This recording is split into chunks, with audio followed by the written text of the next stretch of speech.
Hello everyone! Welcome to my channel, and for today's video, excited lang ako na i-share sa inyo itong na-discover ko na bagong feature sa Cliqq app ng 7-Eleven. Disclaimer, this is not a sponsored post.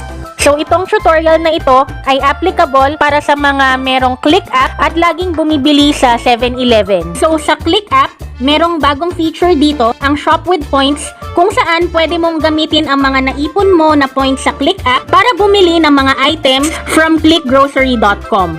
So ayan, sisimulan ko na po yung tutorial. So ang unang step, syempre dapat i-open niyo ang inyong Cliqq app and then i-click nyo yung Shop with Points.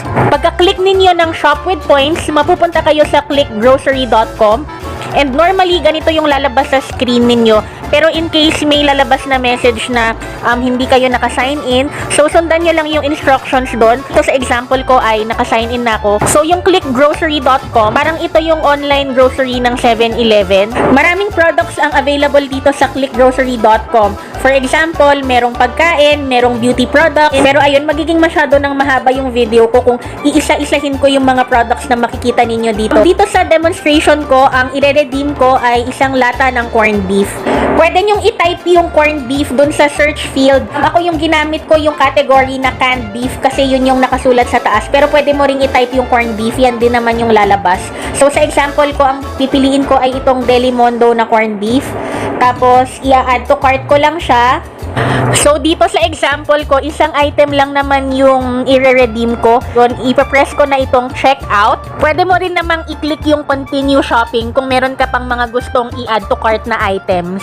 Pagkatapos nun ay pumili ka na ng 7-Eleven na branch kung saan gusto mong i-pick up ang item na i-redeem mo. Yung tip ko lang, dapat yung piliin ninyo na 7-Eleven ay yung pinakamalapit at pinaka-convenient sa inyo. Ang susunod na step ay ang pag-select ng payment method. Dito sa demonstration ko, ang gagamitin ko ay ang aking Cliqq app points para i-redeem ang corned beef. So, yung price niya kanina ay 83 points. So, yun yung gagamitin ko. At kung napapansin ninyo, merong nakasulat sa baba na you have insufficient balance.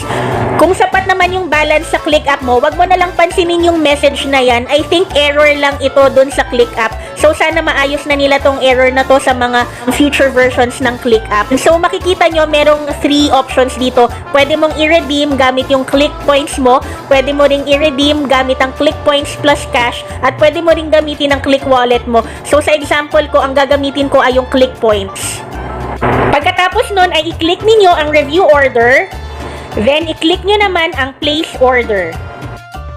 Kung okay na kayo sa details ng order, pwede nyo nang i-click ang confirm payment. Pagkatapos nun, ganito ang lalabas sa screen ninyo pag na-place na yung order ninyo.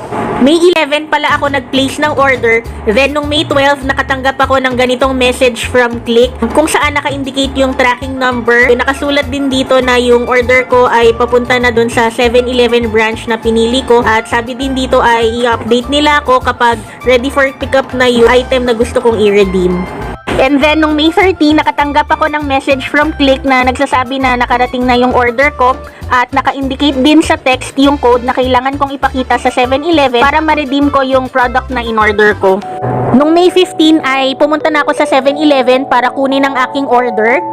Kung madalas kang bumibili sa 7-Eleven, I strongly suggest na i-download mo yung Cliqq app kasi madali lang mag-accumulate ng points sa 7-Eleven pag bumibili ka. Kung hindi ako nagkakamali, ang 1 point ay equivalent to 50 pesos. At ang maganda pa ay magagamit mo ang points mo para mag-redeem ng iba't ibang items. Tulad nito, nakapag-redeem ako ng corned beef gamit ang points ko. Anyway, hanggang dito na lamang ang video ko. Thank you for watching and please consider subscribing to my channel. Have a great day. Bye!